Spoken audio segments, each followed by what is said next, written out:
इस वक्त हम लोग बोकारो का नया मोड़ में है और ढुल्लू महतो के का आज पुतला दहन किया गया है। कारण ये है कि अतिक्रमणकारी जो लोग यहाँ पे रहते हैं उनके समर्थन में कुछ बयान दिया था, उसी को लेकर के यहाँ के विस्थापित और लोकल लोग जो है एकजुट हो गए हैं। और हमारे साथ में जेएलकेएम पार्टी के लीगल टीम के सोमनाथ शेखर सर हैं, ये पेशे से वकील भी है, तो इनसे जुड़ते हैं और बात करते हैं। ढुल्लू महतो जो बयान दिया, कॉल रिकॉर्डिंग में जो बात आउट हुआ, उससे आपको क्या आपत्ति है?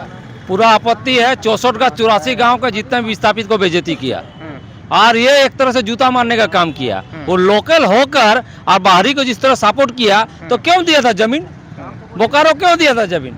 यहाँ का लोकल को विस्थापित को नौकरी मिले, उसको हर तरह का पढ़ाई लिखा, हर तरह का फैसिलिटी मिले, न कि बाहरी को क्यों दिया? 64 का 84 गांव का है कहाँ? आज तक पूछा कि उसको मुआवजा क्यों नहीं मिला, उसको नौकरी क्यों नहीं मिला? उसके बारे में नहीं मिला। जब उनको हटाने का काम कर रहा है तो वो बैठाने का काम कर रहे हैं, उनको पदाधिकारी को डांट रहे हैं। अरे किनके ऑर्डर से हो रहा है? कोर्ट के ऑर्डर से हो रहा है। ढुल्लू महतो समझना चाहिए कि कोर्ट का ऑर्डर से हो रहा है, उसको भी अवहेलना कर रहा है। इसीलिए तो उसके ऊपर एसआईटी गठन हुआ है कि कितना चोरी किया है, और वो बहुत जल्दी अब उनका गठन भी होने जा रहा है। वो थोड़ा सा समझे, अभी भी थोड़ा लोकल उनको अभी भी मर्यादा दे रहा है। आने वाला समय में जिस तरह कर रहा है विस्थापित उनको कोई भी गांव घुसने नहीं दिया जाएगा। लेकिन आज तक धनबाद लोकसभा में कोई लोकल खतियानी आदमी नहीं जीता था, पहली बार लोकल आदमी जीता, तो आप लोग इतना तकलीफ का ही है? तकलीफ इसीलिए है कि लोकल आदमी जीत के अपने आदमी को अपने को सम्मान नहीं करेंगे और बाहरी आदमी का उसको जीतना नहीं जीतना बराबर है, तो फिर क्यों जिताएंगे भाई? जब हम बाहर रहना है तो बाहर तब ठीक था। आप जीत के भी अपना आदमी को आप नहीं बैठा रहे हैं, उसको कॉलोनी नहीं मिल रहा है, उसको स्किल में एडमिशन नहीं हो रहा है, उसके सेल में नौकरी नहीं मिल रहा है, उसके वेदांता में नौकरी नहीं मिल रहा है, तो कहाँ जाएगा? सब पलाने करते रहेगा। आज झारखंड 25 साल हो गए पलाने हो रहा है, आज का वही स्थिति है। एमपी साहब को तो दर्द भरे कहानी नहीं सुनाई दे रहा है। आया बीच में जो आपको बोकारो बीएसएल में इतना दर्दनाक मौत हुआ और उसको बोला हम मुआवजा मिल जाएगा, उसको नौकरी मिल जाए, क्या मिला? और बहुत जल्द उनका घर का भी हम लोग वहाँ ही किया गया था, क्या हुआ इसकी स्थिति? इसलिए बहुत तकलीफ से कहना पड़ रहा है, इसका एमपी होना ना होना बराबर। आप लोग जेएलकेएम के झंडा के बैनर तले आज प्रोग्राम किए हैं, लेकिन करने में बड़ा लेट करते हैं। इससे पहले अन्य लोग हैं जो वो लोग पुतला दहन करके चले गए। अगर आप लोग विस्थापित का बात करते हैं, लोकल्स का बात करते हैं, क्रांतिकारी वाला बात करते हैं, तो फिर इतना दिन के बाद क्यों पुतला दहन कर रहे हैं? देखिए, एक कहावत है अंग्रेजी में कि बेटर लेट देन बिफोर, मतलब देर आए दुरुस्त आए। और देर हम लोग कभी नहीं होते हैं। एक्चुअली हम लोग हमेशा झारखंड के किसी ना किसी मुद्दे को उठाने में लगे रहते हैं। अभी देखिएगा, जब यहाँ पे अतिक्रमण का काम चल रहा था तब हमारा 180 किलोमीटर का पदयात्रा चल रहा था, जिसके कारण हमें ये कार्य करने में थोड़ा सा देरी हो गया। और कहीं ना कहीं जैसे हमारे वकील साहब ने एक बहुत अच्छी बात कही कि ढुल्लू महतो जी का जो बयान था, सांसद जी का जो बयान था, कहीं ना कहीं विस्थापितों के मुंह पे चप्पल मारने जैसा है। मैं कहना चाहूँगा कि ढुल्लू महतो जी का यहाँ पे बोकारो स्टील प्लांट बनाने में जमीन नहीं गया है, तो उनको विस्थापितों का दर्द नहीं समझ में आएगा। ढुल्लू महतो जी के परिवार को जमीन देने के बाद दर दर के भटकना नहीं पड़ रहा है नौकरी के लिए, दर दर भटकना नहीं पड़ रहा है, भीख मांगना नहीं पड़ रहा है। ढुल्लू महतो जी की बेटी अमेरिका में पढ़ती है, विस्थापितों का बेटा बेटी कहाँ पढ़ता है? विस्थापितों के लिए बनाया गया बोकारो स्टील प्लांट का जो स्कूल है वो भी बनाया गया।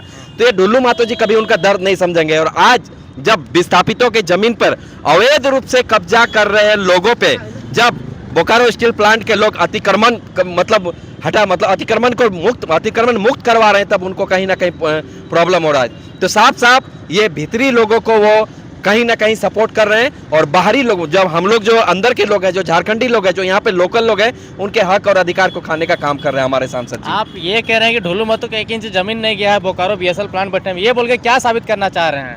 वो विस्थापितों के दर्द को नहीं समझ पाएंगे। अभी हाल फिलहाल में प्रेम महतो की माँ प्रेम महतो जी का यहाँ पे देहांत हुआ था, जो कि अप्रेंटिस थे यहाँ पे बोकारो स्टील प्लांट में, आंदोलनकारी थे, उनका निर्मम हत्या कर दी गई। तब ढुल्लू महतो ने इंस्टेंटली एक्शन क्यों नहीं लिया? उनको भी तो एक्शन लेने में 3 दिन 4 दिन लग गया। और उन्होंने जो वादा पूरा किया, आप जाके पीड़ित के परिवार से पूछिए, आज तक वो वादा पूरा नहीं हुआ है। तो कहने का मतलब यही है, उनका अगर जमीन जाता तब उनको दर्द का एहसास होता है कि आज विस्थापितों का दुख और दर्द क्या है। ये कभी नहीं समझ पाएंगे, सांसद महोदय कभी नहीं समझ पाएंगे इस बात को। सांसद महोदय धनबाद बोकारो का एयरपोर्ट को धनबाद ले जाने की बात कर रहे हैं, कैसे देखते हैं? देखिए, बात ऐसा है ना, विस्थापितों का केवल जमीन गया है, विस्थापितों का केवल जमीन गया है, लेकिन सच्चाई में यहाँ के नेता जो हैं और यहाँ के विस्थापित नेता से लेके विधायक से लेके सांसदों का, इनका जमीर तक चला गया।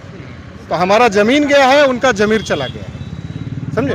तो रह गई बात कि इन लोगों को विस्थापित के बारे में क्या समझ में आ सकता है, क्या हम लोग इन लोगों से उम्मीद कर सकते हैं। बताइए विस्थापित का मतलब क्या होता है, पहले इनका डेफिनेशन ये लोग तैयार तो करके दिखा दे कि विस्थापित होता क्या है वास्तव में।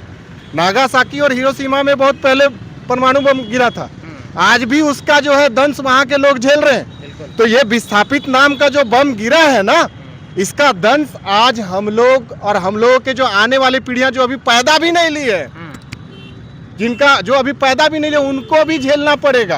तो जितनी जल्दी विस्थापित इस चीज को समझ जाएं कि विस्थापित का जो ये एटम बम गिरा है विस्थापित नाम का, इसको जितना जल्दी इसका भयावहता को समझ करके आंदोलन में लोग अपने घरों को छोड़ करके उतर जाएं और आकर के सामने इसका कड़ा विरोध करें। जो हो रहा है अभी, इनका कड़ा विरोध करना चाहिए। आप बोल रहे विस्थापित नामक बम गिरा तो लॉस हुआ, लॉस क्या हुआ? बदले में तो कंपनी ने नौकरी भी देने का काम किया है और कहा कि जब तक बोकारो की चिमनी में आग रहेगा तब तक नौकरी मिलेगा। अगर आप लड़के नहीं ले पा रहे तो आपका फॉल्ट है। अब मैं बता रहा हूँ, आप जो बोले ना सर, सच्चाई जो है ना, संविधान में कानून में सच्चाई जो है वो उसका जीत ऐसे हासिल नहीं होता, उसको जिताना पड़ता है। जीत जो है संवैधानिक जीत ऐसे हासिल नहीं होती है, हमेशा उसके लिए संघर्ष करना पड़ता है और उसको जिताना पड़ता है, तभी जीत हासिल हो पाती है। हम लोग संघर्ष करते आ रहे थे, अभी भी कर रहे हैं, भविष्य में भी करते रहेंगे, इसमें कोई डाउट नहीं है।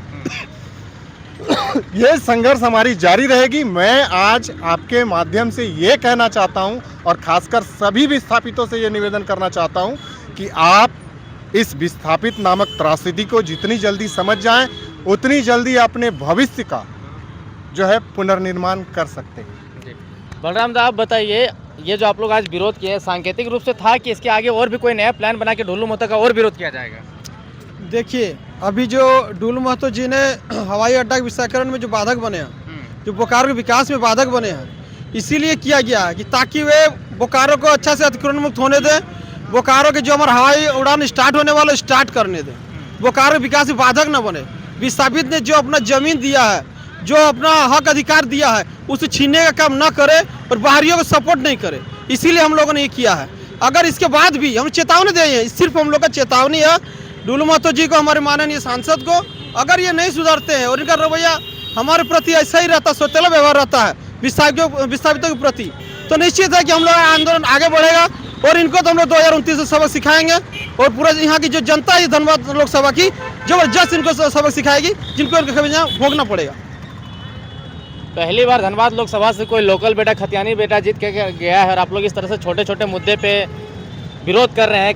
कहा जाता है कि वो विस्थापित के नेता है, ढुल्लू महतो भी अपने आप को विस्थापित के नेता मानते हैं। देखिए, खतियानी है वो अच्छी बात है, लेकिन खतियानी होने के नाते आप गलत अगर विचार रखिएगा, गलत अगर आप सांसद होने के नाते गलत कदम उठाइएगा तो विरोध होगा।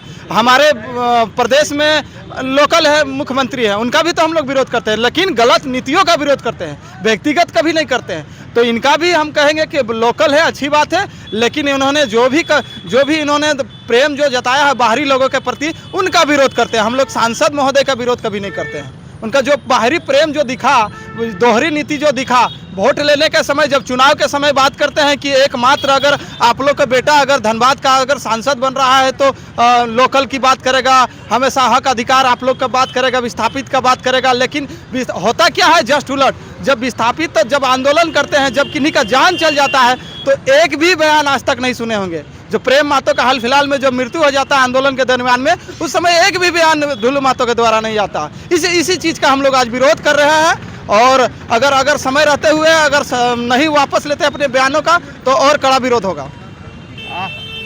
बीएसएल के अलावा और अन्य सीसीएल के जमीन में क्वार्टर में, बीएसएल के क्वार्टर में, सीसीएल के क्वार्टर में कब्जा है, अवैध रूप से कब्जा, उन सारी चीज़ों को लेकर के आप लोग कभी आंदोलन या रोड में नहीं उतरे हैं? उनका भी उठेंगे और बहुत जल्द बोकारो में जितने भी अवैध जो क्वार्टर अवैध कब्जा करके रखे हैं, उन सबों का ये चेतावनी है कि समय रहते हुए ये झारखंड की भूमि है, आप लोग इस तरह बपोती दखल ना दें। और जो भी क्वार्टर जो सीसीएल के द्वारा आवंटन है, बीसीसीएल के द्वारा आवंटन है, सेल के द्वारा आवंटन है, लेकिन जो लोग जिनके दादा परदादा रह रहे थे, आज देखते होंगे उनके नाती पोता, उनके लगेगा कि उनका बपोती वो घर है, ऐसे करके रह रहे हैं। बोकारो का ये स्थिति है, लगभग झारखंड का हर जिला का यही स्थिति है। जहाँ भी क्वार्टर आवंटन होता है उन लोग समझते हैं कि ये मेरा बपोती है, और ये होता कैसे है, साठगांठ से, स्थानीय प्रशासन की साठगांठ से, स्थानीय जनप्रतिनिधि दिल्ली के साठगांठ थे और ये सदियों से चलता आ रहा है। लेकिन अब स्पष्ट हो चुका है, अब झारखंडी जाग चुके हैं और ये आंदोलन अब हमेशा से किसी भी क्षेत्र हो जहां भी अतिक्रमण करेंगे हम लोग अब जेएलके पार्टी खुल के विरोध करेगी और आंदोलन सड़क से सदन तक करेंगे। तो ये थे जेएलके पार्टी के लोग, कार्यकर्ता, स्पोक्स पर्सन से लेकर तमाम लोग थे। ये लोग का अपना पक्ष है कि ढुल्लू महतो का विरोध करने के खिलाफ में। बाकी आपको वीडियो कैसा लगा कमेंट सेक्शन में बताइए। बाकी वीडियो देखने के लिए धन्यवाद। जोहार।